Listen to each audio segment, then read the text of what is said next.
In this week's lesson, we're going to go over standard of living, specifically looking at Latin America countries, and make a claim, provide some evidence and some reasoning related to that. So some vocabulary related to this is GDP.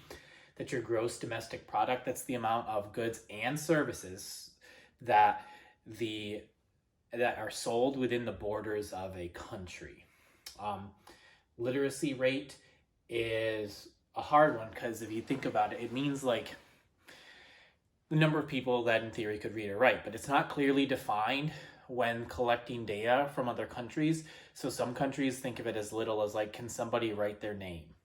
And if they can write their name, then they count as literate. So the literacy rate when comparing countries is not always the most accurate piece of data, but it's a common piece of data that we have. Life expectancy has to do with the average age that someone can expect to live to today. So while in theory you'd think, okay, if someone was born today and the life expectancy is 80 years, they live to 80, that isn't necessarily true. Kind of means more so like someone who say is like 50, if the life expectancy in that country was 80, they could expect to live another 30 years, whereas if it was say 55, they'd only live another 5 years. Because it can change, it changes over time as we gain more, as countries advance more and learn more about medicine and science, like their life expectancy generally increases. HDI is called the Human Development Index. This one was new for me, and it combines like life expectancy, education, and income all together to come up with like an index that kind of ranks along how well countries are doing human development wise. And I use that later in here as part of my claim. I thought this was an important piece of information when researching these countries in terms of their standard of living. Now your GDP, or your GNP versus GDP. So this is D stands for domestic, N stands for national. So GNP has to do with the residents or the people that are members of that country. That has to do with the goods and services they sell, versus GDP was domestic, so that's within the borders.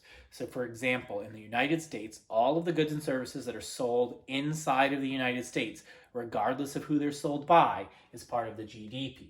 The GNP is all the goods and services sold by citizens of the United States, regardless of where they're located. So if someone in the US goes to Japan and is selling things in, say, Japan, that counts for GNP, but not for GDP. If someone from Japan lives in the US and is selling things in the US, that counts for GDP, but not GNP. All right. So, we got to look at how has the history of Latin America affected their standard of living and make a claim. So my claim was pretty straightforward. The history of Latin America has lowered their standard of living today. And I go back, so that's my claim here. Now my evidence and my reasoning is going to be here. So this is my first piece of evidence. At the time of independence, Spain was a weak country.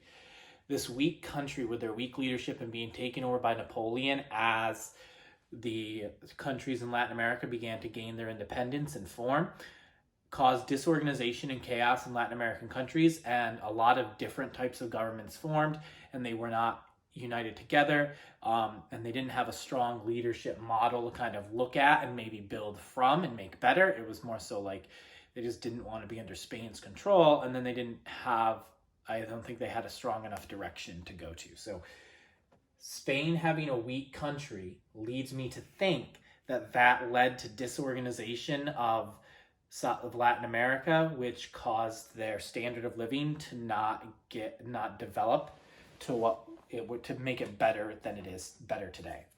Now, from my research this week, I did get to choose a country on that sheet. So I chose the USA, and the Human Development Index, they were ranked 15th out of 189 countries. Argentina was the highest country on that list, ranked 48th out of 189. So the countries I researched, Argentina had the best score. And Mexico is located just to our south, right next to us, and that was ranked 76th out of 189 countries. So when I see this, it again leads me back to say that they have a lower standard of living in comparison to what I'm used to here in the United States in Latin America. They have a much lower standard of living because their HDI is not as good as the US. And I'm arguing that historically, because Spain was a weak country that was running them initially, that they did a poor job of developing their economies, and so as they became their own countries and gained independence, they were unable to organize themselves, get themselves together, and develop economically. And that's my claim, my evidence, and like my reasoning as to how I support that claim.